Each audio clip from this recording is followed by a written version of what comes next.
الحمد لله نحمده ونستعينه ونستهديه ونستغفره ونعوذ بالله من شرور أنفسنا ومن سيئات أعمالنا من يهده الله فلا مضل له ومن يضلله فلا هادي له وأشهد أن لا إله إلا الله وحده لا شريك له وأشهد أن محمدا عبده ورسوله يا أيها الذين آمنوا اتقوا الله حق تقاته ولا تموتن إلا وأنتم مسلمون يا أيها الناس اتقوا ربكم الذي خلقكم من نفس واحدة وخلق منها زوجها وبث منهما رجالا كثيرا ونساء واتقوا الله الذي تساءلون به والأرحام إن الله كان عليكم رقيبا يا أيها الذين آمنوا اتقوا الله وقولوا قولا سديدا يصلح لكم أعمالكم ويغفر لكم ذنوبكم ومن يطع الله ورسوله فقد فاز فوزا عظيما أما بعد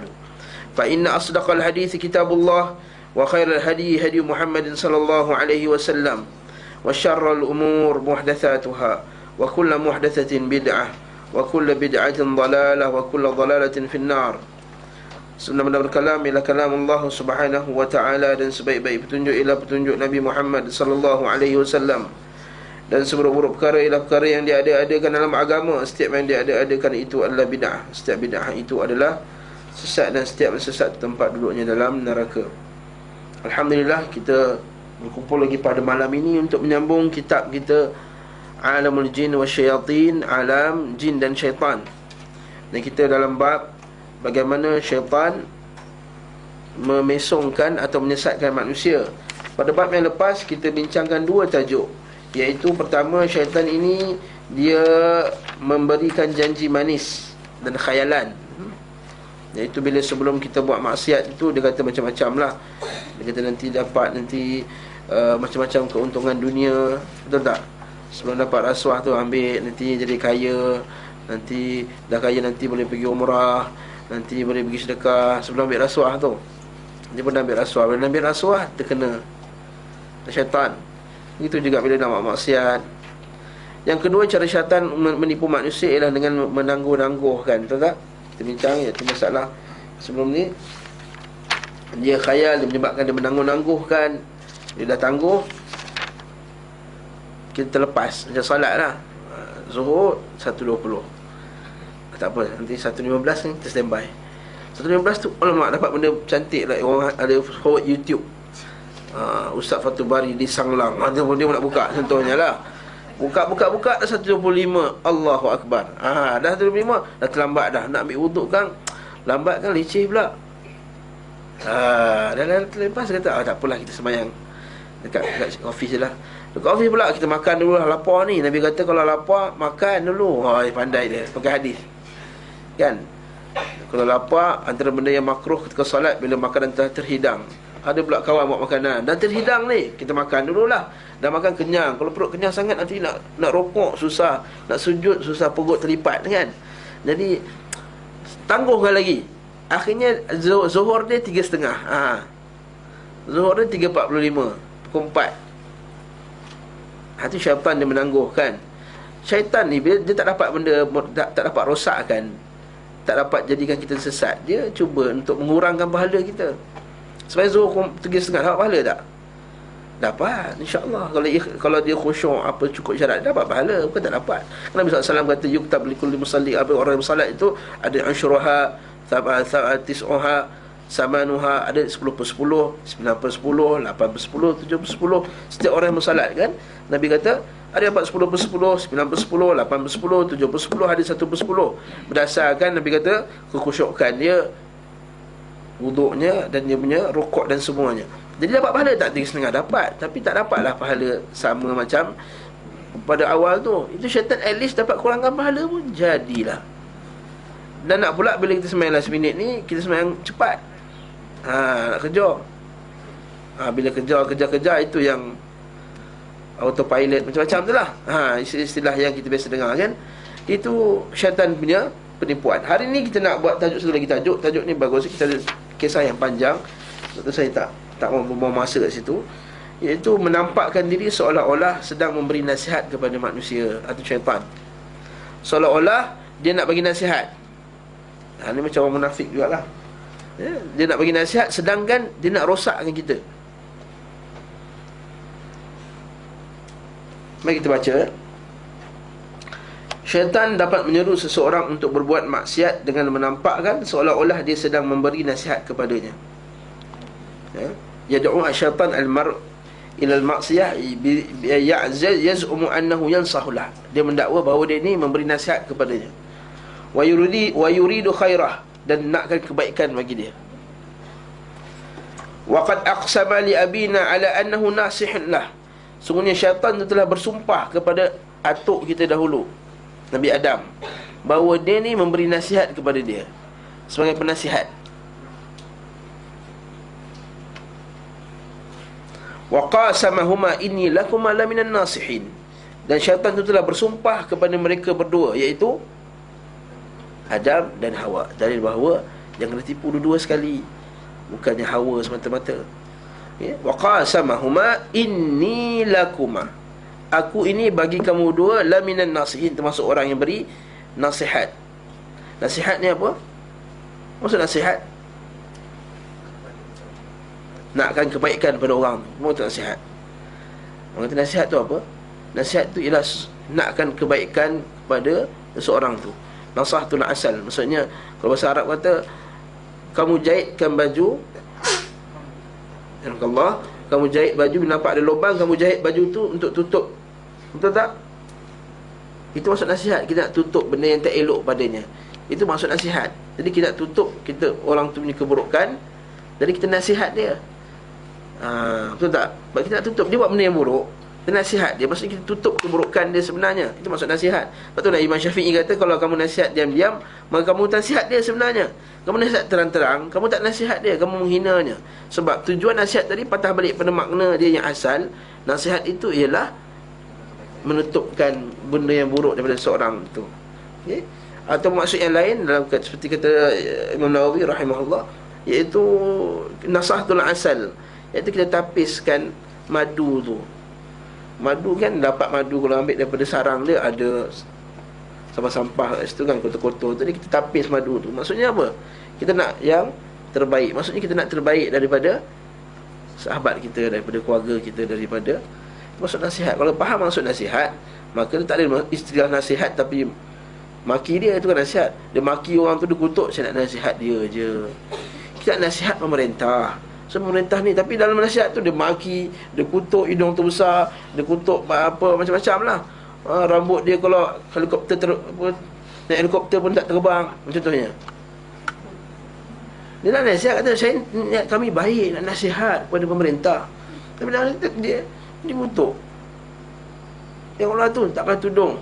Lepas tu kalau helikopter kat sebelah dia pun tak terbang, dia punya helikopter dia daripada rambut dia. Itu nak apa? Nak kutuk kan, nak nasihat tu. Betul tak? Itu kan nasihat. Nasihat nakkan kebaikan padanya. Fahamlah tu, cerita politik lah ni ya. Sebab itulah syaitan ni syaitan ni bersumpah untuk memberi nasihat. Betul, dalam Al-Quran Allah Ta'ala beritahu, jangan kita jadikan orang kufar itu sebagai wali. Ya.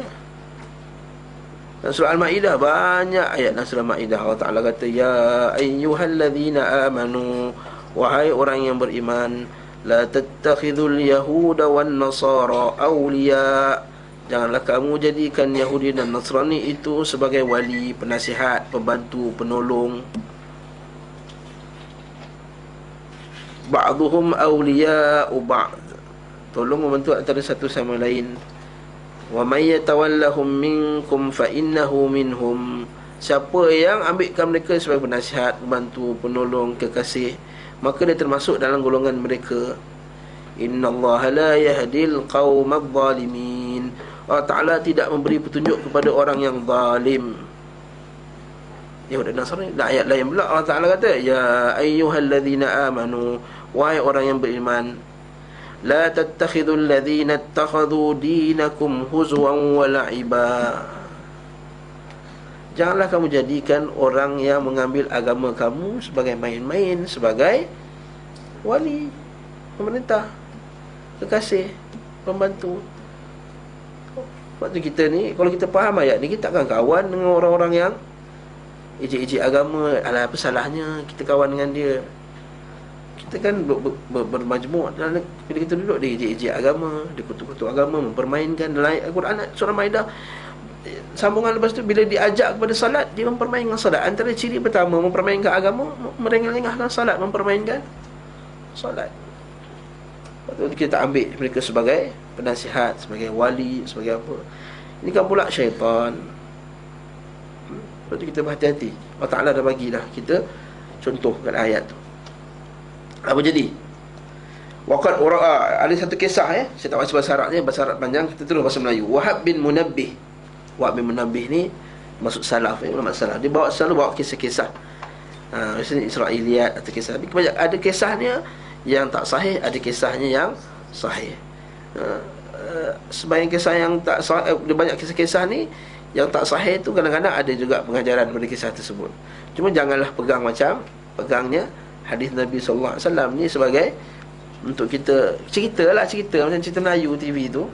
Ada tak orang cerita Melayu kata hukum ini haram sebab dalam cerita Rama itu berlakunya, mana ada. Itu hukum ni haram sebab dari Quran dengan hadis. Tapi kalau nak ambil pengajaran, ada dalam cerita semalam tu mak tiri dia pukul dia, macam itulah cerita. Boleh buat cerita tak? Boleh nasihat, boleh kan? Tapi bukan sebagai dalil. Macam mana kisah ni? Wahab bin Munabbih meriwayatkan sebuah kisah unik dari ahli kitab. Wahab bin Munabbih memang banyak selalu buat kisah daripada ahli kitab Israel ya. Dia salaf, dia bukan sahabat.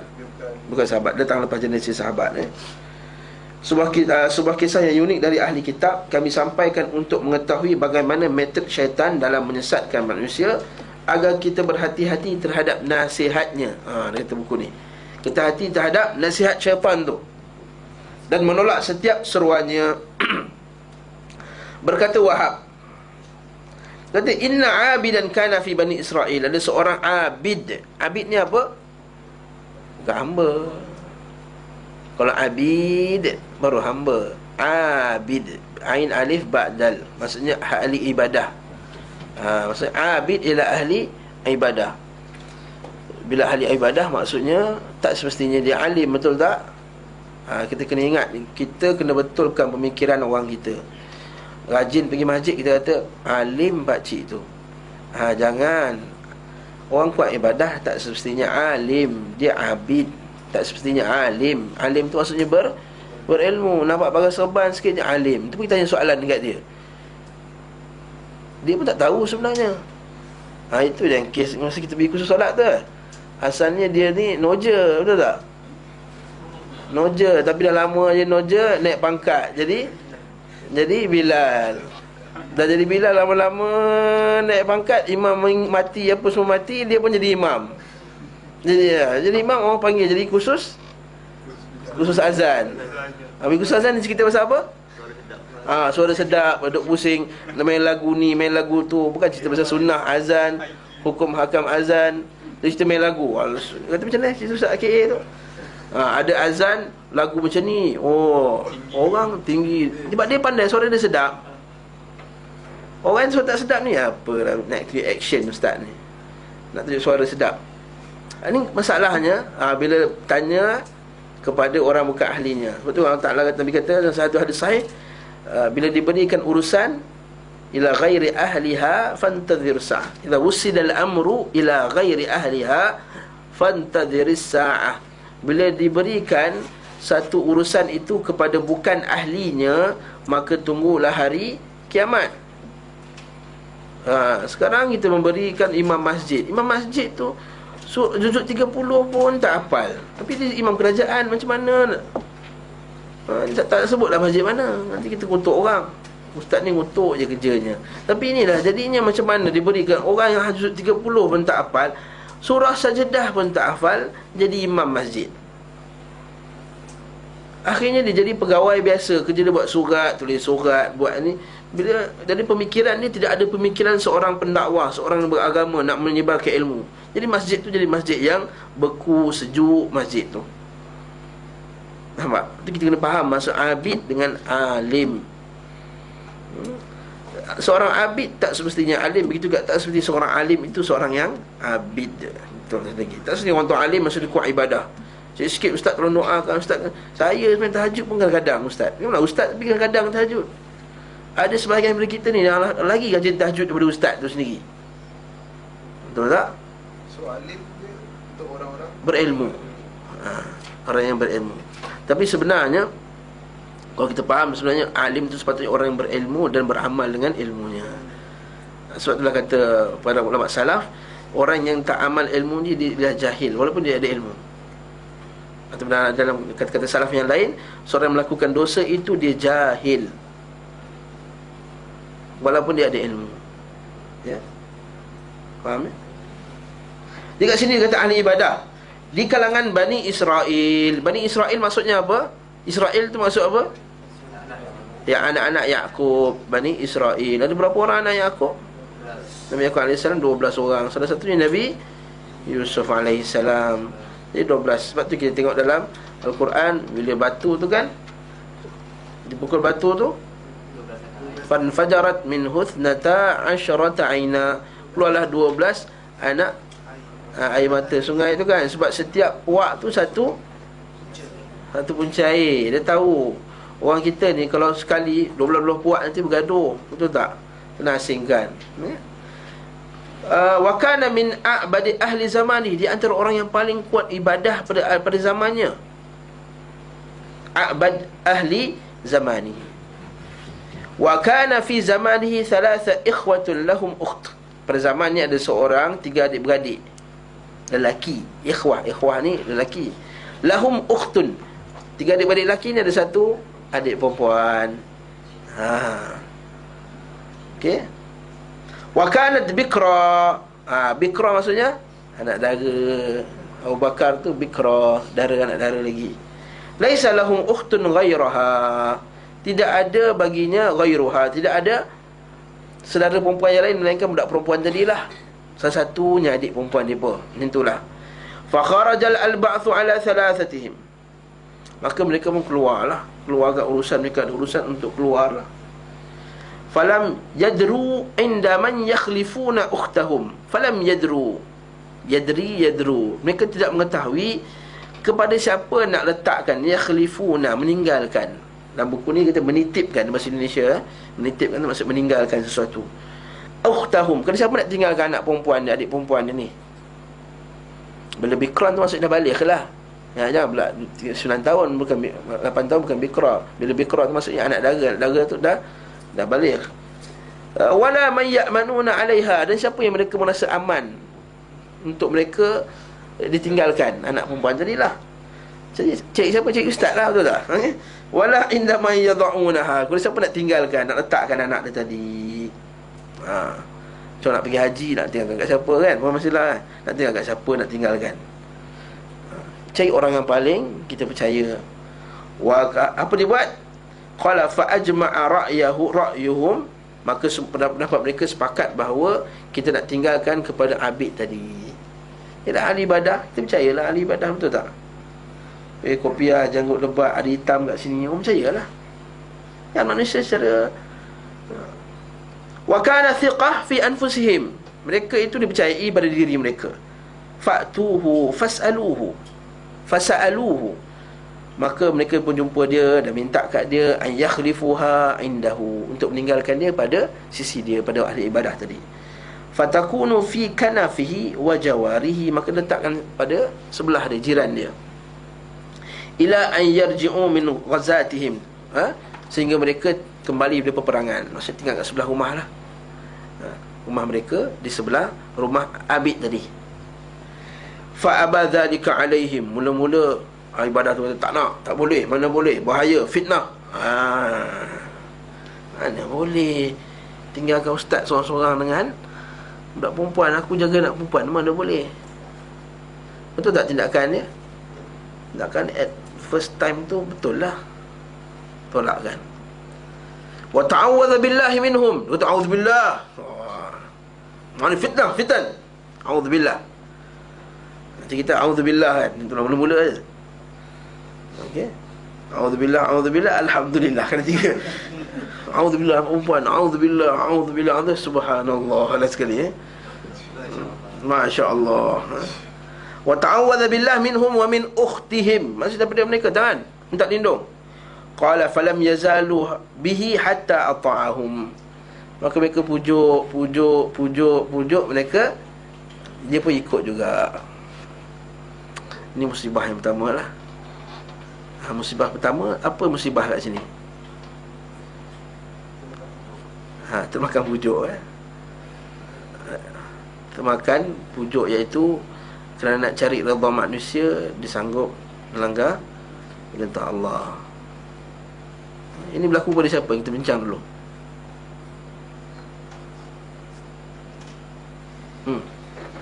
Penulis yang Nabi Musa punya pengikut. Siapa mengikut Nabi Musa? Dia ni diberi ilmu untuk mengetahui nama-nama Allah, Asmaul Azam. Dia berdoa, doa dia makbul. Lalu dia nak pergi perang. Dia pergi perang, orang yang Nabi Musa nak perang tu, dia jumpa dengan dia ni. Lalu minta dia, tolonglah, janganlah dia pujuk. Siapa nama dia? Siapa?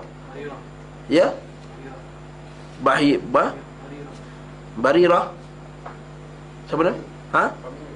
Famiyun baik. Famiyun itu kuliah sirah. Siapa tahu nama dia? Cari dalam kitab ni. Saya pun tak ingat sebenarnya. Saya pun tak ingat. Saya pun tak ingat, saya tanya tu. Tapi itulah kisahnya. Dia ikut Nabi Musa, doa dia makbul. Lalu bila doa dia makbul, dia pujuk, akhirnya termakan juga. Akhirnya berdoa supaya Allah Ta'ala tak mengalahkan mereka ni. Maksudnya doa against Nabi Musa. La haula wala quwwata illa billah. Macam mana lelaki ni? Itu kata kita pertama sekali, terus sekali ahli salah, orang yang belajar agama, orang yang kita kenal takwa dan warak pada kita. Kita kena istiqamah daripada first time tu, kena istiqamah. Sebab once dah buka, habislah lepas tu. Bila kita buka ruang yang pertama, susah dah nak ubah. Apa yang berlaku kat Malaysia sekarang? Kita buka dulu kepada ahli-ahli bid'ah ni masuk. Tak apa, dia tak bukan buat bid'ah besar. Dia tak buat bid'ah besar, dia buat bid'ah kecil je. Tak apa, kecil. Akhirnya jadi besar. Bila besar, senang tak nak kawal, susah. Bila masuknya Islam liberal, masuknya ahli-ahli maksiat, mula mungkin satu konsep kecil dia buat, lepas tu dua konsep, tiga konsep, orang semua suka, lalah semua dah buat, senang tak nak kawal. Bila semua dia suka, tak boleh dah. Akhirnya kita nak cari redha dia pula. Kita nak cari nak dakwah dia, terpaksa pula kita ikut style dia. Nampak tak? Ini kita kata musibah. Bila pertama kita buka ruang pada benda yang tak sepatut kita buka. Lepas tu para salafus salih, lepas tu para salafus salih, dia tak bagi ruang pada ahli-ahli bid'ah. Pada ruang yang pertama sekali tak bagi dah. Hatta saya sebut tadi, pada buah masalah tadi, baca Quran pun tak bagi. Tapi golongan kita zaman sekarang, dia tak faham. Dia kata tak apa, kita kena bersikap adil. Kalau dia nak buat benda yang baik, kita biarkan dia buat benda yang baik. La haula wala quwwata illa billah. Orang yang dia buat benda yang baik, memanglah pada mula dia buat benda yang baik, lepas tu orang dia akan pengaruh. Lepas tu Umar Al-Khattab, dia awal-awal lagi dah potong. Abu Bakar As-Siddiq awal-awal lagi dah potong. Orang tak bayar zakat. Waktu kita kena baca kitab Kashfus Syubuhat. Baca kitab Kashfus Syubuhat. Kashfus Syubuhat dikarang oleh Syekh Abdul Wahab. Dia kata, kalau orang kata kenapalah golongan-golongan yang ahli tauhid ni pergi serang, bila serang, pecahkan kubur-kubur apa semua, kita kata benda yang sama telah dibuat oleh Abu Bakar As-Siddiq. Dia menutup jalan, sadduz zara'i, pada benda-benda musibah yang datang. Bila dah datang, nanti dia akan datang. Itu kata, dan akan datang sepertinya ombak. Itu kata hadis Umar Al-Khattab dalam hadis Sahih Muslim. Jadi, kamu tahu tak, siapa di antara man minkum yahfadhu ani Rasulullah sallallahu alaihi wasallam anil fitan alladhi yamuju ka maujil bahri, kata Umar Al-Khattab. Ada di antara kamu yang menghafal bukan hadis daripada Nabi sallallahu alaihi wasallam tentang akan berlakunya fitnah yang besar, fitnah di kalangan umatku. Sebahagian kata kami hafal. Sebab apa itu berkenaan dengan fitnah keluarga, fitnah ni. Dia kata itu fitnah yang kecil. Tukaffiruhas salat waz zakat was saum. Dia kata benda-benda fitnah yang kecil ni akan dihapuskan dengan salat, dengan puasa dan lain-lain. Maksudnya dosa-dosa kecil ni akan dihapuskan dengan amalan yang saleh. Tapi aku nak tahu siapakah yang tahu hadis Nabi berkenaan dengan fitnah yang akan datang makan kita. Akan datang makan kita semua seperti ombak yang besar makan. Datang Hudzaifah, aku hafal hadis ni wahai Umar. Nabi, lillahi abuk, bapa engkau berbahagia sebab engkau hafal hadis ni. Tu'radul fitanu ala qulubil ibad kal hasir udan akan dimasukkan fitnah lah hati manusia sebiji kal hasir, macam tikar punya apa itu anyaman tu kan, kal hasir udan satu-satu. Ayyu qalbin ushribaha, mana-mana hati yang terima pada peringkat yang awal tadi, nukita fihi nuktatun sauda, letakkan padanya titik hitam. Ayyu qalbin ankaraha, mana-mana hati pada yang first kali ditolak, nukita fihi nuktatun bayda, akan ada padanya hati yang putih, satu titik putih. Hatta sara ala qalbain, manusia ni jadi dua hati je ada. Bayda safi la tadurruhu ma damat samawati wal ard. Yang putih ni macam mana dunia ni bergoncang sekalipun, jiwa dia takkan berubah. Wal akhar aswadu murbada kal kuzi mujakhia, satu lagi hitam pekat legam seumpama punggung kuali. Apa akan jadi kat dia? La ya'rifu ma'rufan wa la yunkiru munkarat, tidak akan tahu benda yang ma'ruf, tidak akan mencegah benda yang mungkar. Umar tanya lagi, bila berlaku ni? Apa akan berlaku? Huzaifah sambung lagi, iaitu pintu akan terbuka, runtuh pintu. Umar kata ada kemungkinan pintu tu akan dinaikkan balik. Huzaifah kata tidak, bila pecahnya pintu ni takkan naik balik dah. Iaitu Umar Khattab pintu itu. Bila Umar Khattab meninggal ni, habis fitnah tu masuk. So apa? Sebab Umar Khattab ialah golongan yang menutup pintu awal-awal fitnah tu masuk. Lepas tu kita kena tutup awal-awal lagi. Janganlah kata ada minah nak tumpang kereta awal, jangan, tak payah. Ya? Aneh kan? Nak balik jauh lah, boleh tak hantar saya ke LRT ya? Itu fitnah pertama kan? Tak apalah, niat yang baik kan? Kesian dia, kita sama-sama salafi ni, sunnah ni jangan. Fitnah yang pertama tu, itu fitnah terbuka yang pertama lah. Dalam kereta diam. Jadi kita hampir sama dengan cerita ni, tak diam dalam kereta tu. Oh, cool ni, cool orang kata. Cool ke cool? Cool lah ni, sejuk, tak boleh cakap, diam. Ini ke salafi. Oh, cik dia pun sembang, apa khabar? Duduk mana? Nampak tak? Tu sembang. Masa tengok kat cermin belakang, kat tepi tu, tengok muka dia, comel juga. Masuklah comel juga. Layan lagi, masuk lagi. Itu jadi fitnah. Fitnah pertama dibuka. Baca cerita ni. Bapa dia ditolak. Falam yazalu bi hatta ata'ahu, maka taat padanya. Faqala inziluha fi baitin hidha'i sawma'ati, maka duduk dia fi baitin hidha'a sawma'ati, meletakkan dia fi baitin hidha'. Hidha' kan dekat, hampir samalah. Sawma'ati iaitu aku punya tempat ibadah. Sawma'ah ni tempat ibadah. Faqala fa'anziluha fi dhalikal bait, letak pada rumah tersebut. Thumma intalaqu wa tarakuha, maka dia pun bertolak dan meninggalkan perempuan tadi. Famakatha fi jiwari dhalikal 'abid, maka dia pun duduklah. Famakathat, makathat duduklah dekat rumah abid tadi, zamanan, satu zaman lah. Yanzilu ilaiha bit ta'am, ahli ibadah ni buat apa? Dia bawa pergi tu makanan. Min sawma'atihi fayadha'ahu, maka letakkan inda babis sawma'ah, letak kat depan pintu rumah dia, bukan kat pintu rumah perempuan tu. Dia tutup pintu, bom, tu dia naik balik rumah ibadah dia. Oh, maksudnya tak nak terlibat langsung dengan fitnah. Betul tak? Betul lah tu, alhamdulillah, masya-Allah. Thumma yaghliqu babahu wa yas'adu ila as-sawma'ah thumma ya'muruha fatakhruju min baitiha, maka dia suruh dia daripada sebelah tu, dia panggil lah, ambil makanan. Kalau boleh tak nak bertembung langsung. Fatakhudhu ma wada'a laha min at-ta'am, maka perempuan tu ambillah makanan, lapar kan budak-budak. Qala fatalattafa lahu syaitan, syaitan memasukkan. Takkan macam ni, Allah, kasarnya. Betul kan? Ini macam Arab Saudi ni. Ini macam panggil Arab Saudi macam ni. Cakap perempuan tak pandang, lepas tu Cakap keras, satu tone je. Cakap lembut, Syekh. Kita Malaysia, Syekh. Kita Melayu, ada budaya lembut. Jangan cakap macam kasar. Syaitan masuk. Okey, falam yazal yarghabuhu fil khair. Syaitan ajak dia buat baik, tak apa. Lama-lama wa yu'azzim alaihi khurujul jariyah min baitiha nahara. Maka dia pun pergilah tu, hantar kat rumah perempuan tu tadi. Okey, fayakhufuhu an yaraha ahadun faya'liquha. Maka dia takut nampak, maka dia letak kat pintu dia. Walau masyad bi ta'amiha hatta tada'ahu ala babiha kan a'zamu ajra. Maka kalau letak lebih dekat kan lagi banyak pahala. Syaitan masuk lagi banyak pahala. Macam tadilah, hantar kat LRT pahala, hantar kat rumah lagi banyak pahala. Betul tak?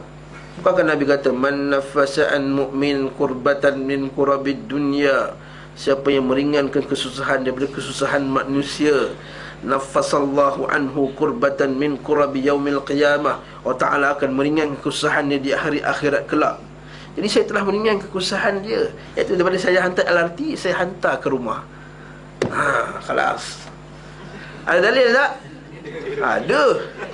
Saya bukan tak ada dalil.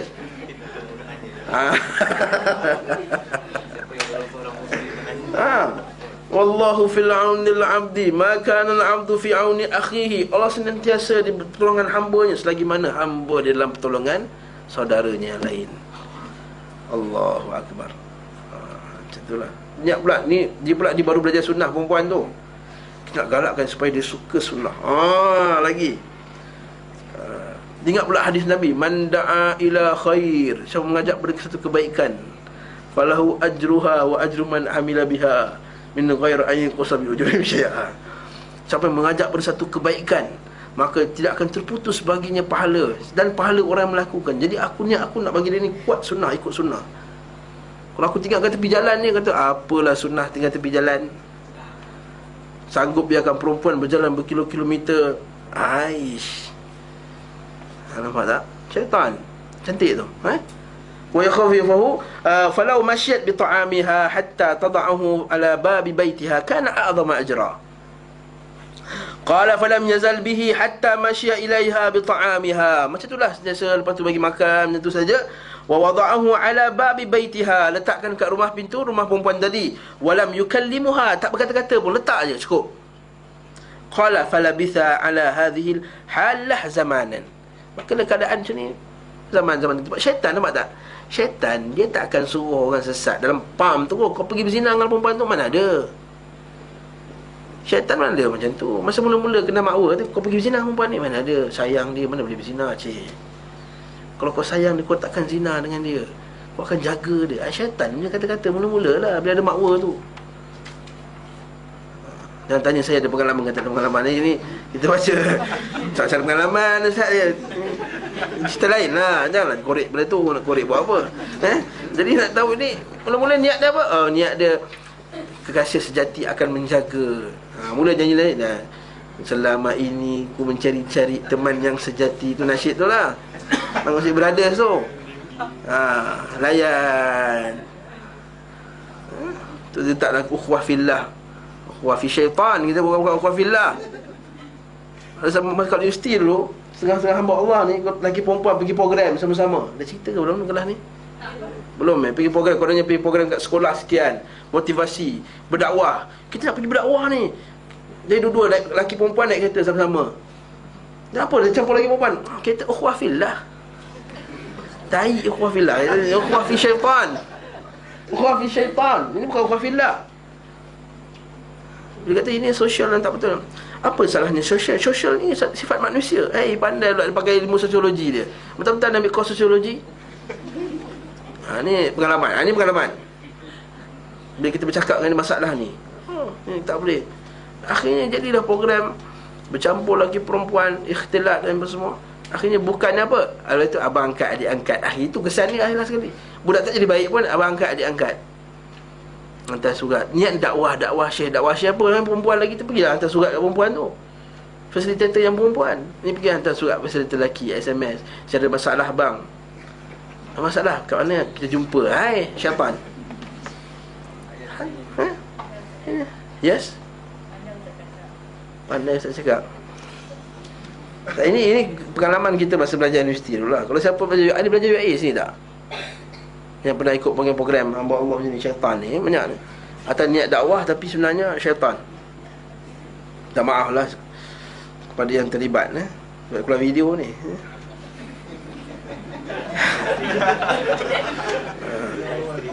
Thumma ja'ahu iblis, kemudian syaitan datang. Faraghabahu fil khair wal ajr wa khaddahu wa haddahu alaih. Kemudian syaitan raghabah ni bagi tarhib, bagi dia galakkan. Wal ajr, pahala, wa haddahu, maksudnya dia ajak dia. Wa qala law kunta tamshi ilaiha bi ta'amiha hatta tar'u fi baitiha kana a'zam li ajri. Kalau kamu pergi ke rumah dia, antar macam tadilah, dapat pahala lebih banyak. Kemudian apa dia? Thumma ja'ahu iblis faraghabahu fil khair wa haddahu alaih. Ajak dia pula buat baik. Apa dia? Law kunta tukallimuha wa tuhaddithuha fata'nisu bi hadithik. Kalau kamu bercakap-cakap dengan dia, bersembang-sembang dengan dia, maka kamu melembutkan, menghilangkan rasa boring dia, kesunyian dia. Dia seorang dalam rumah tu. Cakaplah sikit. Jalan kita tadilah, takkan diam dia daripada Tabantun Tabantun ke Kelang, diam dia lama tu. Jadi jangan sikit apa khabar, tinggal mana, belajar mana, adik-beradik berapa, dah kahwin ke belum, masuklah sikit kan. Wata'nas bi hadithik. Ya, faham ya? Alhamdulillah. Fa innaha qad istahwashat wahshan shadidah. Kata syaitan tadi, sesungguhnya perempuan ni dalam keadaan kesunyian, dan kesunyian yang sangat-sangat. Falam yazal bihi hatta haddathaha zamanan yatla'u alayhi min fawqi sam'ah. Mula-mula bercakap daripada atas dia, daripada atas bawah, pandai dia. Min fawqi sawma'ah, fawqi atas sawma'ati atau rumah ibadah. Apa khabar? Dah makan dah? Dah. Okey, sihat-sihat hari ni. Mula-mula tone dia biasalah, mula tone macam tone kontrol lah. Betul tak? Betul tak? Siapa ada makwa sini? Tak ada. Tak nak mengaku kot. Thumma atahu iblis ba'da dhalik faqala law kunta tanzil ilaiha wa taq'ud ala babi sawma'atika wa tuhaddithuha. Kan bagus kalau kamu turun, daripada cakap atas-atas terjerit-jerit ni macam mana? Tak mesra lah atas-atas macam ni. Turun bawah, bersembang kat bawah lagi lah. Betul macam ni. Wa taq'ud hiya ala babi baitiha fatuhaddithuka kana anis laha. Maka dudukkan dia, kamu cakap dengan dia dekat depan pintu, lagi bagus. Maka tu lebih melembutkan, menghilangkan kesunyian dia. Falam yazal bihi hatta anzalahu wa ajlasahu ala babi sawma'atihi biyahdithu wa tahaddathu. Maka dia pun buat macam tu, bercakap depan pintu pula.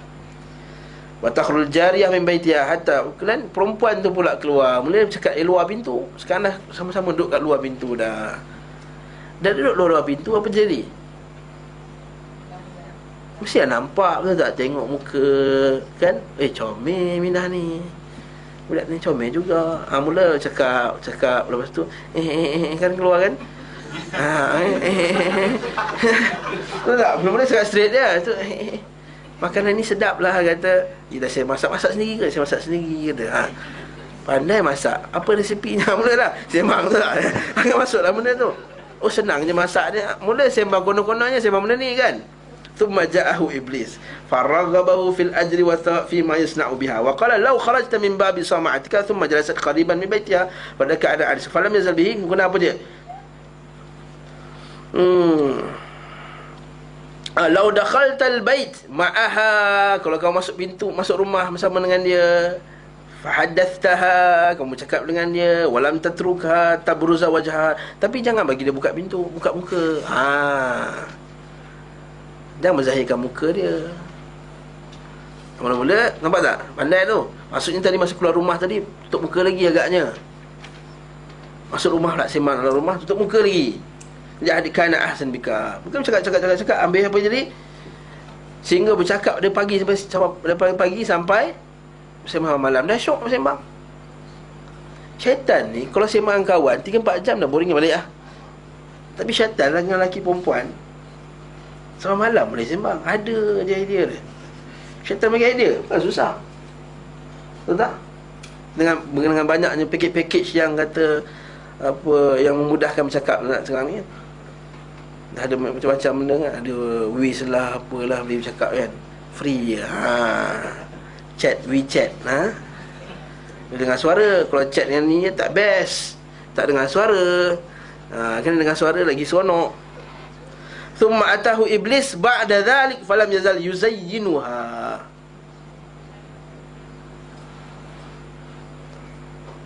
Hiaskannya. Akhirnya apa? Fadarabal abid ala fakhziha. Letak tangan atas peha. Letak tangan atas peha, habislah. Khalas. Negatif dengan positif melekat. Wa qabbalaha, maka dicium dia. Ini sampai setahap ni habis. Sebab tu Nabi SAW dia kata, pada nazar itu, pada penglihatan tu dah halang dah. Siapa dalam Islam disuruh kullil mu'minina an yaghdunna min absarihim, kullil mu'minina an yaghdunna min absarihinna wa yahfazna furujahunna, wa kullil mu'minina an yahfazu furujahum, an yaghuddu min absarihim wa yahfazu furujahum. Katakanlah kepada orang beriman, rendahkan pandangan dan jaga kemaluan. Apa kena pandangan dengan kemaluan tadi? Ma'ruf. Satu ulama kata menjaga penglihatan lebih ringan daripada menjaga kemaluan. Maksudnya apa? Bila mata, kalau kita halang pada awal, dia hilang, tak susah nak.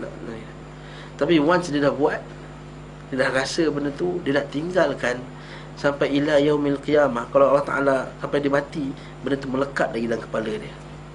Pengalaman yang buruk tadi melekat dalam kepala. Kata pengalaman tu best bagi dia. Masih teringat-ingat. Hatta tu yang sebagian ustaz kita cerita, setengah orang dah kahwin, tapi masa dia kahwin tu, dia teringat lagi ketika dia bersama dengan, dia berzina dengan dia punya girlfriend dia dulu. Sehingga bersama dengan isteri pun dia teringat masa dengan syaitan. Kekal benda tu sampai. Betul, Allah Ta'ala suruh jaga daripada awal. Wala tattabi'in nadhra bin nadhra, jangan kamu mengikuti pandangan dengan pandangan yang lain. Fa innalakal ula walakal thaniyah, bagi kamu yang pertama bukan yang kedua. Para sahabat kata Nabi SAW melarang daripada an-nadhr fuja'. An-nadhr fuja'. Fuja'ah ni apa? Nadhr fuja'ah terlampak. Bila terlampak tu, Nabi halang dia. Betul, ya'lamu kha'inatul a'yun wa ma tukhfi sudur. Allah Ta'ala tahu kha'inatul a'yun, pengkhianatan mata, wa ma tukhfi sudur, dan apa yang hati tu rahsiakan. Iaitu macam mana kata tafsir, kata ulama tafsir kata ayat ni, iaitu berkenaan dengan orang yang dia tengok perempuan. Bila perempuan tu masa macam nampak dia buat. Macam mana tu kat kedai makan lah. Makan orang tu, main kat awet tu, dia tak pandang, dia pandang dia. Masa nak pandang kita, dia pun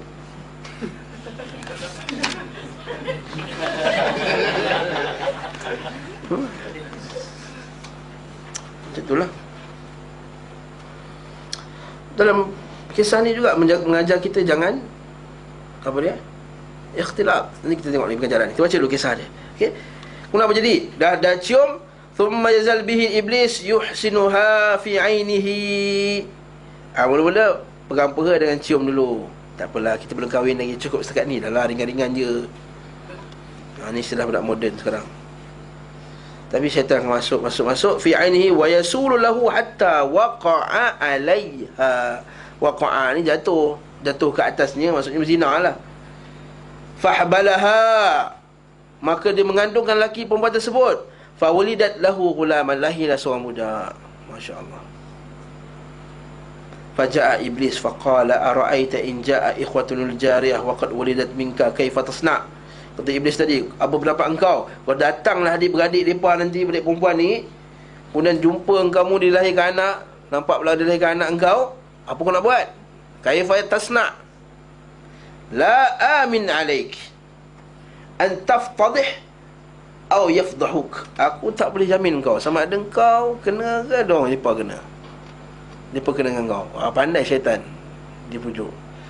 Dia yang buat tu, maksud dia yang kita tengok apa ayat. Fa'amid ila ibniha fadhbahahu wadfanahu. Dia ambil budak tu, dia bunuh. Macam sekarang lah, dia ambil, dia buang. Sama lah ni, wadfanahu. Ni cerita ni zaman Bani Israel ni, zaman Wahab bin Munabbih. Boleh dipraktikkan zaman sekarang. Tamaman 100% kisah ni. Waktu kita kata Quran dengan hadis ni kekal sampai hari kiamat, sebab dia relevan, sebab sikap manusia tak berubah. Sikap manusia kita ni berubah dari segi teknologi je berubah. Orang kata Quran tak relevan, ni dulu-dulu punya kitab. Ketahuilah sikap zalim zaman dahulu dengan sikap zaman sekarang berbeza ke? Tak. Zina zaman sekolah dengan zina sekarang beza ke? Tak. Fitnah wanita zaman dulu zaman sekarang sama? Tak ada. Fitnah harta, fitnah semua sama. Yang berbezanya teknologi je. Kalau dulu dia pergi turun kat rumah dia bercakap dengan internet, kita sekarang bercakap dengan internet, cakap dengan chatting, macam-macam. Sekarang lagi banyak jalan dia. Fitnah sama sekarang lagi besar sebab banyak jalan. Dulu terpaksa pergi ke rumah orang tu. Sekarang tak payah pergi, duduk dalam bilik dan diam. Mak kata buat apa? Study mak. Apa dia tengah chatting. Buat chatting benda-benda maksiat apa semua dalam tu. Ini kita kata benda tu lebih mudah dengan maksiat ni syaitan Wadifunha fa innaha. Kau bunuh dia dan tanam dia, sungguhnya sataktum zalika alayka makhafata ikhwatiha, maka dia akan berahsiakan apa yang kamu lakukan. Kena takut daripada saudara-saudara dia tadi. Ayyatli'u ala ma sana'ta biha fa fa'ala, maka dia pun buatlah. Pula apa kata syaitan lagi? Apa pendapat engkau pula kalaulah taktumu ikhwatuha ma sana'ta biha wa qatalat ibnaha, kau bunuh dia, wa khudha wa dhbaha wa alfaha ma'a ibniha. Apa kata kalau wala yazal bi hatta dhabahaha wa alqaha fil khufra. Kata kalau engkau biarkan perempuan tu hidup pula, dia perempuan takkan tak tercerita ke? Mesti tercerita punya. Lalu apa? Dia bunuh pula perempuan tu pula. Lalu dia tanam bersama dengan anak dia tadi.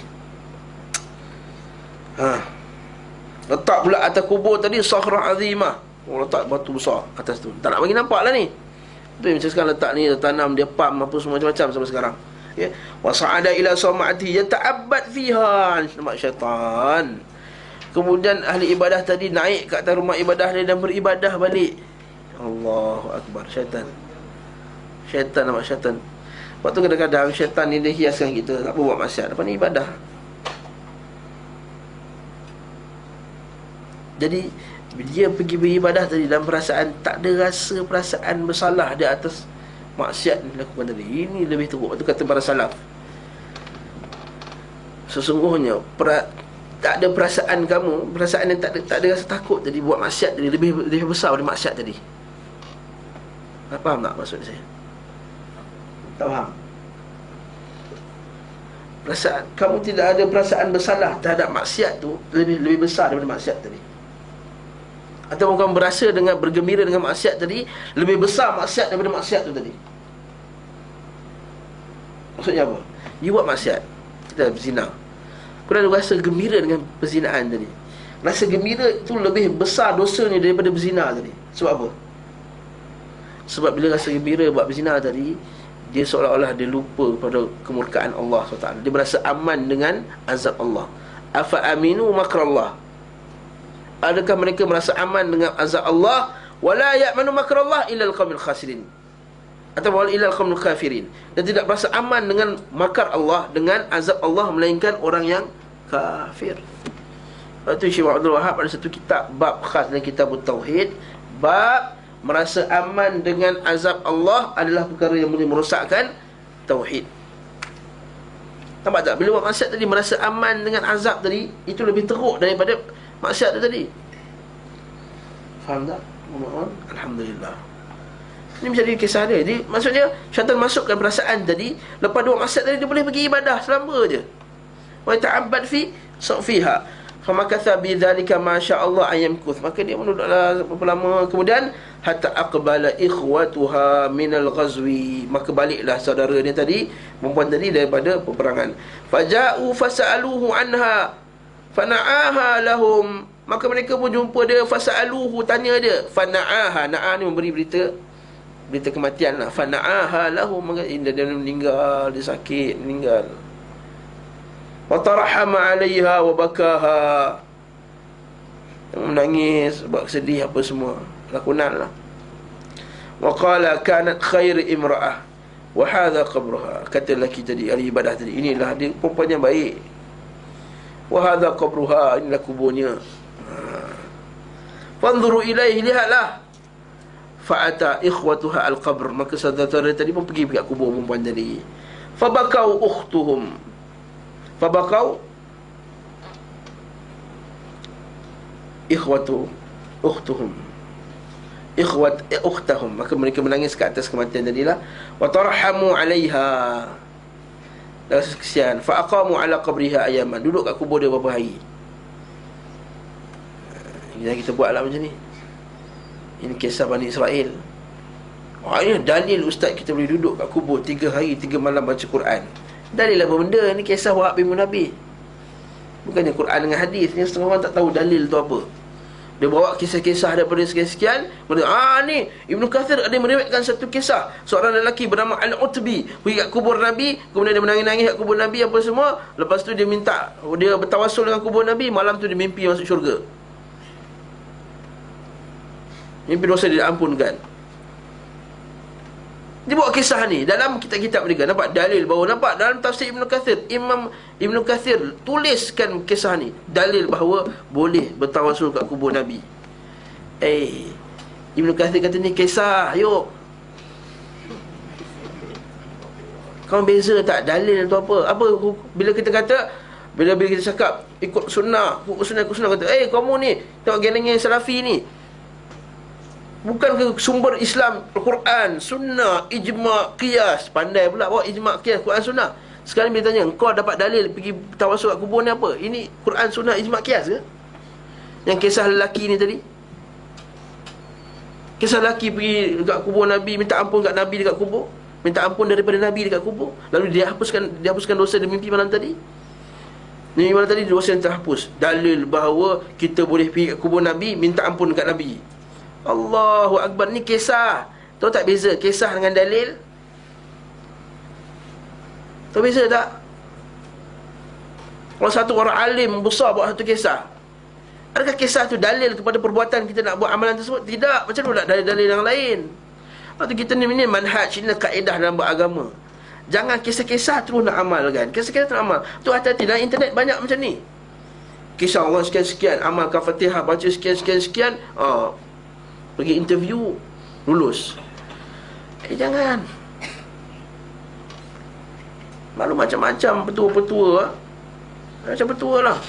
Ada yang petua tu lagi bagus. Nak meninggal, kalau susah nak meninggal, baca surah Ar-Ra'du ayat sekian-sekian. Nanti senanglah meninggal dia. Allahu Akbar. Urusan senang meninggal dan susah meninggal bukan urusan kita nak baca ke apa tidak. Urusan yang dengan Allah Subhanahu Wa Ta'ala. Ini manhaj kita, ini manhaj cara beragama yang hilang dengan masyarakat kita. Sebab apa? Sebab kita tak belajar manhaj, tak belajar kaedah beragama. Kita hanya belajar agama tanpa kaedah. Tu dia. Betul tak? Betul, tuan-tuan sekalian, puan rahimakumullah sekalian, sampai ada masa datang kuliah Ustaz Adli, manhaj talaqi, kaedah belajar agama, hari Rabu pagi tu. Siapa ada masa, siapa tak ada masa, tengok YouTube, tengok macam mana kaedah belajar agama yang betul supaya dapat natijah yang betul. Ini kita bukan macam hatibul lail. Kata ulama, hatibul lail ni macam orang potong kayu api pada waktu malam. Kau potong kayu api pada waktu malam dekat KL, okeylah terang. Pergi dekat mana, ujung-ujung mana sana, gelap. Entah-entah dia potong pipe ke, entah-entah dia potong kayu ke, entah-entah ular ke, ular sawa ke, tak tahu. Najis ke, tak tahu. Maksudnya dia ambil apa yang dalam kegelapan, ambil saja. Entah betul entah tidak, pegang. Tak, agama bukan macam tu. Faham tak? Jadi kat sini patah balik cerita tadi. Itu cerita tadi, kita tepi. Okey dah. Kemudian kata apa? Duduk kat kubur tadi 3 hari. Thumman sarafu ila ahalihim. Maka baliklah kat rumah mereka, keluarga mereka. Falamma janna alaihimul lail. Janna ni bukan jin ya. Bila malam tu datang, wa akhadhu madaji'ahum. Mereka pun duduklah kat tempat tidur mereka. Ja'ahumus syaitanu finnaum. Syaitan pun datang dalam tidur. Ala surati rajul musafir, dalam bentuk seorang lelaki yang sedang musafir. Okey, maka dia jumpa siapa? Dia jumpa yang paling besar sekali. Fa bada bi akbarihim fasa'aluhu an ukhtihim. Maka dia tanya, mana pergi adik kamu? Ada mimpi dah ni. Syaitan ni pandai, memang dia bawa mimpi. Dia dah bersesatkan orang tu, kemudian dia bagi idea untuk kantoikan orang yang buat jahat tadi. Macam saya sebut dulu kan, dah saya sebut kan dalam kuliah ni kan. Macam mana syaitan tu sendiri bagi idea kepada orang untuk kantoikan orang yang buat rasuah ke ataupun berzina tadi. Dia berzina. Rupanya ada orang ambil video. Nampak tak syaitan? Mula bagi idea, jangan, tak apa, tak ada orang tahu. Rupanya ada orang ambil video. Lepas ambil video tu terkeluar dalam internet. Kalau keluar dalam internet, video perbuatan sekian-sekian dengan sekian-sekian, siapa yang nak buka? Siapa yang bagi idea tu? Syaitan juga.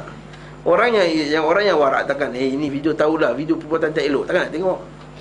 Tapi syaitan kata, tengok. Akhirnya mengantuikan yang ikut cakap syaitan tadi, syaitan juga. Macam mana macam kes ni? Syaitan tadi berubah bentuk. Waktu hati-hati tuan-tuan rahimakumullah sekalian. Dan nasihat pada saya juga. Buat sekali buat maksiat, akhirnya syaitan tu akan kantuikan kita sendiri. Jangan, bahaya. Akhirnya kata apa, syaitan dia pergi mimpi. Dan syaitan boleh bagi mimpi yang tak elok. Macam Amr bin Luhai.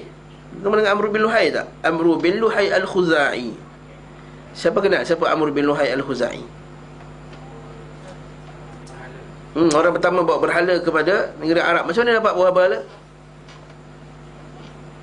Mimpi. Yang Zaki ada mimpi. Asalnya dia nak pergi berubat. Dia pergi ke Syam.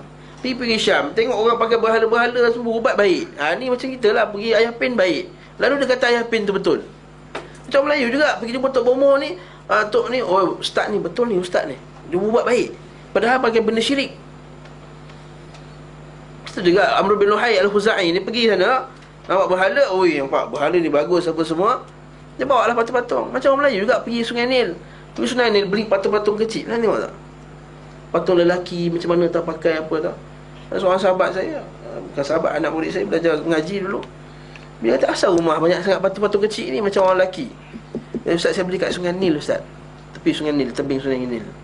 Asal patung ni ada apa? Dia kata, orang sana kata kalau ada patung ni ada bawa lak kepada rumah. Allahu musta'an. Buang cepat-cepat. Itulah. Ada setengah tu pergi Filipina, tak apa dah. Setiap negeri ada benda-benda yang kata kononnya bawa lak lah, bawa ke rumah apa semua, letak. Macam sama sebiji macam Amr bin Luhai tadi. Kemudian bila dia balik, dia bawa sikit berhala. Malam tu dia mimpi, syaitan bawa dia mimpi. Kat situlah berhala-berhala tertanam. Berhala siapa yang tertanam? Berhala yang zaman Nabi Nuh dulu. Bayangkan berribu tahun dulu. Dia bagi balik idea kepada Amr bin Luhai Al-Khuzai ni untuk korek. Dengan tepat dah tu tempat dia. Jadi tuan-tuan, mimpi itu bukan kita kata dalil. Mimpi tepat dia datang, Tok Syekh janggut putih jumpa saya ustaz. Dari dia lebam ustaz, pakai serban ustaz, putih, percaya. Tak macam ustaz-ustaz ni, ustaz-ustaz yang geng-geng ni, muka bengis je. Tengok dia muka dia percaya je. Dalil muka cahaya, dalil. Cahaya lagi muka Tok Syiah tu. Kalau pakai cahaya je, memanglah cahaya pakai lampu ni dim, memanglah tak nampak gelap. Sebab nak tunjuk ni. Boleh je buat muka bercahaya. Kalau tengok ustaz ni bergelap je, ni memang kegelapan ustaz ni. Kita boleh je buat lampu. Nanti saya minta Imran buat nanti lampu. Kat sini lampu bercahaya lah, nampak benda ni. Ingat jangan betul lah. Dia make up tu nampak macam bercahaya, muka bersih je. Ini tak ada make up, tu nampak jerawat-jerawat semua nampak. Tu kena faham, jangan tertipu dengan benda-benda ni semua. Orang kita sikit-sikit ada yang buat post Facebook, nampak dia beza tak ulama ni, ulama sunnah dengan ulama geng lepa lah, ulama tarikat ni, tengok bercahaya muka dia. Kok kenapa ulama-ulama ni bengis ya? Indonesia tu. Kok kenapa ulama-ulama dari segi belah-belah sunnah ini bengis apa rupanya wajahnya? Yang ni bercahaya. Memanglah dia ambil tengah time bercahaya. Cuba ambil ustaz-ustaz kita. Tu dia ambil pula yang ustaz-ustaz yang tak handsome. Memanglah tak nampak. Letak sebelah ni Ustaz Fatul Bari, Ustaz Idris Sulaiman, nampak dah handsome. Benda tu boleh buat tuan-tuan. Jangan tu kita kata hujah agama. Bodoh ni kata bodoh ni. Cara nak pilih kebenaran, tengok muka mana bercahaya, mana handsome, maka Allahu Akbar. Atta' bin Rabah, hitam. Atta' bin Rabah, Qadi, hitam, hodoh muka dia. Julaibib, Bodoh rupa dia, deform. Omar hitam, Omar kulitnya hitam. Apa orang sahabat yang handsome. Ini semua benda ni biasa. Kita tengok ini, kita kata ini bodoh dalam beragama ni. Cara yang, tak maaf cakap bodoh cara bodoh dalam beragama. Bijak dah, tapi bodoh sebenarnya. Azkiya walakin aghbiya, kata Arab. Apa jadi? Dia bawa mimpi, akhirnya dia bawa pergi jumpa yang adik-beradik paling besar, adik kedua, adik kecil. Akhirnya tak puas hati, jom kita pergi kubur. Wa qala lam yusaddiqukum amra ukhtakum innahu qad ahbala ukhtakum. Syaitan bagi idea dekat adik-beradik dia orang, kata jangan benarkan apa yang ahli ibadah tu cakap. Sesungguhnya dia telah menyebabkan dia mengandung. Ahbala ukhtakum wa walidat minhu gulaman, dia telah melahirkan bagi kamu anak. Fadhabahu, dan sembelihnya. Wa dhabahaha, dan sembelih perempuan tu pula. Ma'ahu faza'man minkum, faza'an minkum, takut daripada kamu. Wa alqahuma fi hafiratin ihtafaraha khalfa babil bait. Sungguhnya dia telah membunuhnya dan mencampakkan dalam satu lubang hafirah. Ihtafaraha, yang dikoreknya, khalfa babil bait, di belakang pintu rumah. Alladhi kanat fihi, yang rumah perempuan tu ada kat sini. An yamini min dakhili, daripada sebelah kanan. Detail syaitan bagi. Rumah belakang rumah, sebelah kanan pintu. Dan tu juga Ibn Rabil Luhail tadi. Dan tu juga orang ahli tarekat ni kena. Malam ni berzikir sekian, dapat sekian. Syaitan.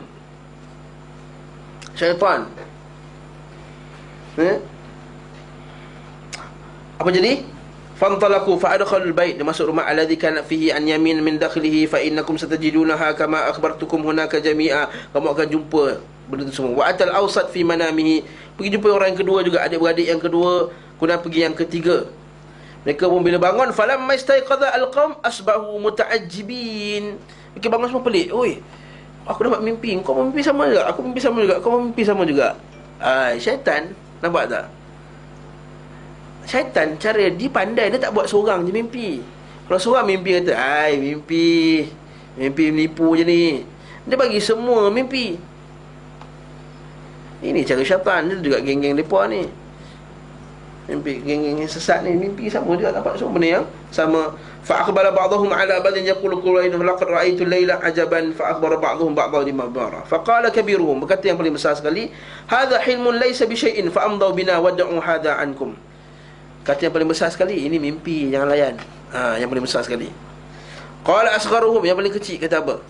Wallah la amdi hatta ati ila hadzal makan. Aku tak akan beredar, aku tak akan puas hati sehingga aku pergi kat tempat tersebut. Apa pengajaran kat sini? Bahasa yang kecil semangat, yang muda semangat, yang tua relax. Kalau ikut cakap orang tua tadi, selamat tak? Okey. Selamat dalam ibadah tadi. Okey. Hadzal makan fa'anzur fihi. Orang muda semangat. Dalil bahawa ni orang tua dia biasa relax. Relax lah, jangan semangat sangat. Orang muda semangat, aku tak puas hati selagi tak. Itulah. Aku tak puas hati Facebook, aku tak jawab, aku tak puas hati. Tak jawab, aku tak puas hati. Kena jawab juga. Kadang-kadang kalau jawab pun bukannya orang perasan pun. Aku jawab ni, dia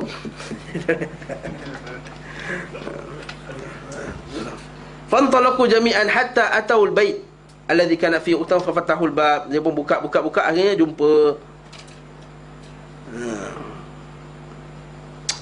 Apa jadi? Fasalu anhal abid, maka mereka pun tanya dekat ahli ibadah tadi. Fasaddaqa qawla iblis fima sana'a bihima, maka betul lah, kantoilah ahli ibadah tadi. Fasta'iddu alaihi mulkuhum atau malikuhum fa'anzala min sam'ati wa qaddama liyaslab. Maka raja memanggil dia untuk disalib. Qaddima liyuslab, untuk disalib.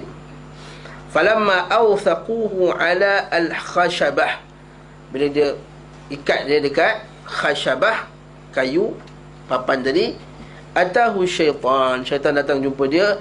Faqala lahu, berkata kepadanya, qad alimta inni ana sahibuka alladhi fatantuka bil mar'ah, kau tahu, faqad alimta, kau tahu bahawa akulah orang yang telah mempengaruhi kamu supaya kamu ni buat pada perempuan tadi apa yang kamu telah buat. Sekiranya engkau taat aku pada hari ini, fa in anta ata'tani al-yawm, kalau hari ini kau taat ke aku, wa kafarta billah, dan kamu kufur kepada Allah yang telah menciptakan engkau, khalastuka mimma anta fi, aku akan selamatkan engkau. Ini last call. Dah buat maksiat, dah berzina apa semua, dah bunuh, last, tak puas hati. Syaitan takkan tak puas hati setakat dosa bunuh apa semua, kau taubat masuk syurga lagi. 99 orang bunuh boleh masuk syurga, setakat seorang insya-Allah boleh lagi. Tak boleh, tak bagi can. Dia akan jatuhkan dia kepada kekufuran. Fa kafara al-abid, maka ahli ibadah tadi telah jadi kafir. Na'udzubillahi min dzalik. Allahumma sallimna wa sallim dinana. Allahumma sallimna, selamatkan kita. Fa kafara al-abid falamma kafara billah, bila kufur kepada Allah, khala syaitan bainahu wa bain ashabi fasalabu, maka syaitan pun pergi, dia pun kena salib. Banyak pengajaran kisah ni kan, pengajaran, iaitu pertama tadi, bahaya membuka ruang pada peringkat pertama, membuka ruang, sekali dah buka habis. Pengajaran kedua, bahaya ikhtilat, bahaya percampuran lelaki perempuan. Sebenarnya kalau ikutkan cara kelas kita ni pun tak syar'i sebenarnya, bercampur sebenarnya, boleh kita hukum campur. Apakan daya untuk buat benda ni tak diterima ideanya, malah takkan nak tinggalkan semua, betul tak? Apa yang mampu kita buat lah. Maknanya ittaqillah mastata', takwalah sekadar mampu. Jadi takwa sekadar mampu, iaitu ikhtilat ni bahaya. Dia kata la yadkhulunal janganlah kau masuk seorang lelaki, ar-rajul ala imra'ah, jangan seorang lelaki masuk ke atas seorang wanita, illa wa ma'adhi maharamiha, menaikkan bersama dengan mahramnya. Kita bisa, sahabat tanya, macam mana pula dengan mertua? Mertua lagi, Nabi kata apa? Alhamu mautun. Nabi kata kalau mertua lagilah maut, kematian. Maksudnya tak boleh adik-beradik mertua tak boleh campur duduk sekali dalam satu rumah tanpa mahramnya. Kan? Kadang-kadang ada orang adik-beradik, kan? Seorang suami isteri, kan? Isteri tadi, ada yang suami tadi dia tumpang sekali adik ni yang lelaki dalam rumah tu, duduk sekali, mana boleh hamu alhamu maut, mati ni. Tak boleh. Lepas tu kita kadang orang Melayu kita salam. Pakcik-pakcik yang tak boleh, pakcik bukan semua pakcik boleh salam. Pakcik belah adik-beradik mak kita je yang kita boleh salam. Isteri atau suami kepada makcik tak boleh, sebab boleh kahwin. Faham? Jom kita salam, semua salam. Asalkan tua je salam, masa tua salam, cium tangan lagi. Itu kita ni, benda ni bercampur-campur ni menyebabkan tu, budaya masyarakat kita ni tak dapat dijaga benda tu. Hatta sepupu pun mana boleh. Sekarang kita sepupu dah macam adik-beradik. Apa salahnya sepupu? Adik sepupu saya pegang-pegang tangan pergi, siapa tadi aku nampak kau keluar dengan awek mana tadi? Sepupu akulah. Sepupu dia pegang-pegang, peluk-peluk apa semua. Mana boleh? Dalam Islam tak boleh benda ni. Dalam Islam, hadis Nabi SAW berkenaan dengan Aisyah. Apa kata Aisyah? Kalaulah Nabi tengok apa yang berlaku pada wanita-wanita di masjid sekarang, mesti sekarang dia tak kasih perempuan pergi masjid. Zaman Aisyah dah nampak dah percampuran tu. Zaman Aisyah kata, kalaulah Nabi ada zaman sekarang, zaman Aisyah tu bukan zaman kita, saya Nabi akan halang wanita-wanita pergi masjid macam mana para anbiya dahulu menghalang wanita-wanita daripada pergi rumah ibadah. Sebab tu kan Nabi Zakaria dulu, kan Maryam Imran punya isteri, mak kepada Maryam kan kata, aku harap anakku dapat anak lelaki. Sebab apa? Sebab orang lelaki boleh pergi masjid zaman tu, pergi tempat ibadah. Orang perempuan tak boleh pergi. Pada Bani Israel punya ajaran. Tapi Islam bagi, lam tana'u ima Allah masajid Allah. Nabi kata, janganlah kau menghalang wanita-wanita daripada pergi rumah Allah. Tapi wal yakhrujna tafilat, hendaklah mereka keluar dalam keadaan tidak berhias. Jadi kita nak datang kelas pun jangan berhias. Tak payah berhias, jangan pakai make up, tak payah. Yang dapat tengok ustaz, dapat tengok nanti fitnah kat ustaz nanti. Yang lain tak dapat tengok depan-depan. Saya dapat tengok fitnah tu kat saya nanti. Ingat ustaz nama Nabi. Bila Nabi nasihat tu kat siapa tu? Bila Nabi kata apa? Ayaghdudna min absarihim, tutup mata kamu. Kat siapa ni? Abu Bakar, Umar, Uthman. Saya Abu Bakar, Umar, Uthman, Ali. Fitnah datang, masukkan penyakit dalam hati. Bila penyakit hati, ingat comel kat anak murid tadi. Syaitan. Nampak tak? Sebab tu kita kata dalam bab ni banyak lagi lah bab campur lelaki perempuan ni. Jangan, betul hatta dalam Facebook jangan letak gambar. Letak gambar jauh-jauh, mereka tak nampak. Macam mana muka dia comel ke tak comel? Tak nampak. Ataupun ramai-ramai, mana satu dia? Tak tahu, tak beritahu dia mana satu. Nak letak pun, kalau boleh jangan letak lah. Ini buat guayomi kat depan tu memanglah comel. Memang orang tertarik lah. Saya tahu dari orang Jepun lah. Mana saya tahu. Apa guayomi apa? Tak tahu. Masya Allah, kau ni warak. Tak ada Facebook ke?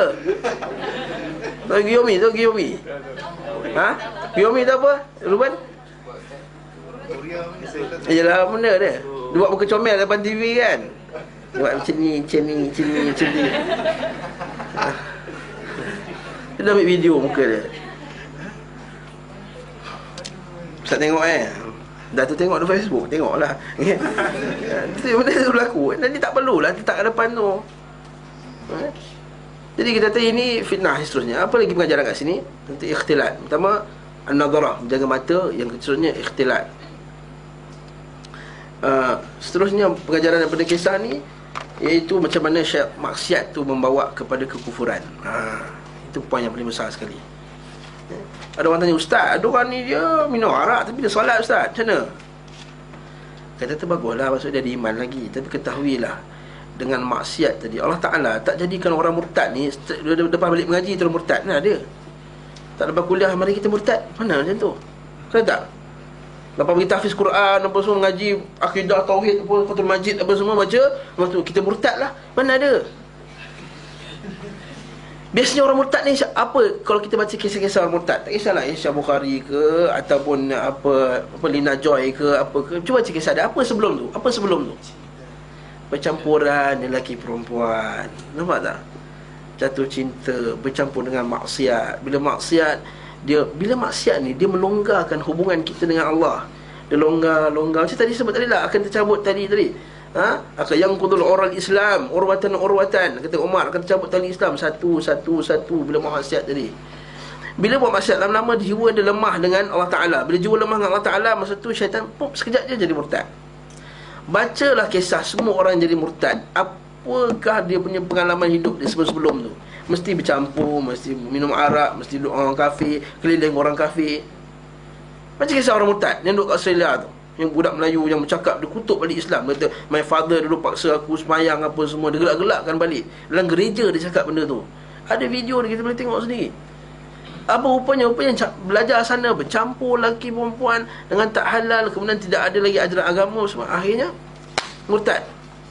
Murtad bukan terjadi macam tu saja, tuan-tuan. Kita boleh dengar hadis Nabi, la tattabi'anna sunana man kana qablakum hadwal qudza bil qudza shibran bi shibrin wa zira'an bi zira'in. Kamu akan ikut satu jengkal, satu hasta, satu depa. Bukannya ikut satu depa terus. Mula ikut satu dua perangai dulu. Mungkin satu berpakaian, cara berfikir, perangai, percampuran lelaki perempuan. Jadilah tu hasta pula. Itu campur gaul. Akhirnya pemikiran, idea, akhlak, apa semua murtad.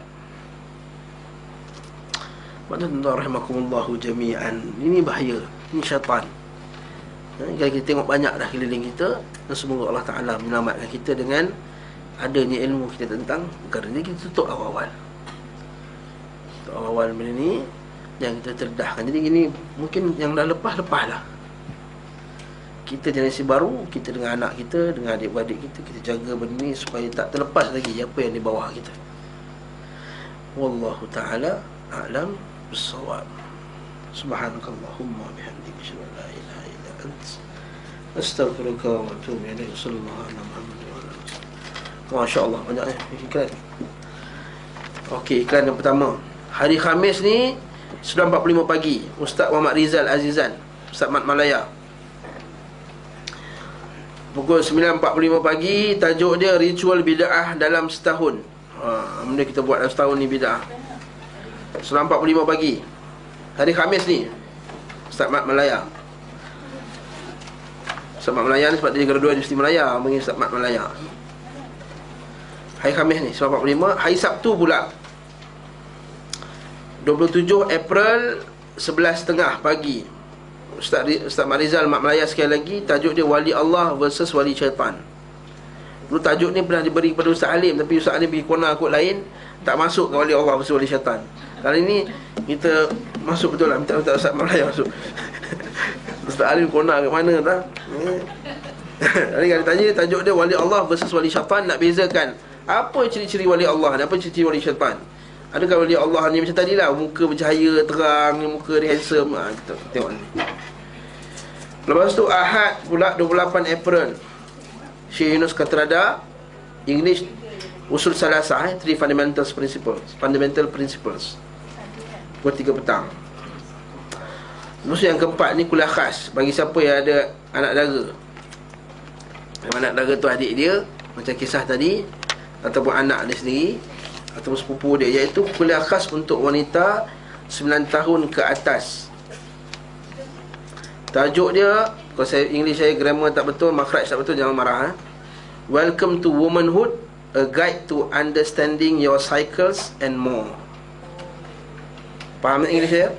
Understood or not? According to Quran and Sunnah, by Sister Ummu Zainab Safiyah Banker. Siapa dia? Isteri kepada Syekh Yunus Katrada. Hari Sabtu 4 Mei, sehari sebelum pilihan raya, 11.30 pagi, membincangkan isu darah haid, hukum hakam dan perkara yang berkaitan dengannya. Important kepada semua muslimah yang muda dan yang berumur. Ini Imran buat iklan ya. Important kepada muslimah yang muda dan yang berumur. Berumur kan tahu juga nak ajar cucu nanti, nak ajar anak-anak dia. Wallahu alam. Faham iklan tadi? Wali Allah hari Sabtu 11.30. Bid'ah hari Khamis. Syekh Yunus Katrada Usul Salasah hari Ahad 3 petang. Lepas tu 4 Mei, minggu satu lagi, minggu depan, iaitu kuliah untuk Womanhood tadi tu. Okey. Wallahu ta'ala a'lam bissawab. Subhanallah wa bihamdihi. 4 Mei pukul 11.30 juga, hari Sabtu. Dan siapa yang syabak yang khas untuk lelaki ya, kita ada 4 dengan 5 Mei pun ada satu daurah baca kitab Usul Sunnah oleh Imam Al-Humaidi. Imam Humaidi ni anak murid Imam Syafi'i, guru pada Imam Bukhari. Power tak power Syekh ni ya. Imam Humaidi. Tajuk Usul Sunnah yang akan disyarahkan oleh Ustaz Sulaimi Ruwaifi daripada Mahad Salafi Jember, Indonesia. Jadi Khamis, Sabtu, Ahad 4 dengan 5 Mei kat Masjid Qurtubi. Siapa nak tidur kat Masjid Qurtubi boleh, makan free, tanggung apa semua. Kita bagi tilam, bantal, siap-siap. Datang nak belajar je. Sabtu, Ahad kan. Sabtu tu start pukul 8.30 pagi. Sabtu start pukul 8.30 pagi. Baca kitab tu nipis, boleh khatam 2 hari insya-Allah. Jadi siapa yang nak ilmu salaf, datang. Hari tu 4 dengan 5. Wallahu a'lam.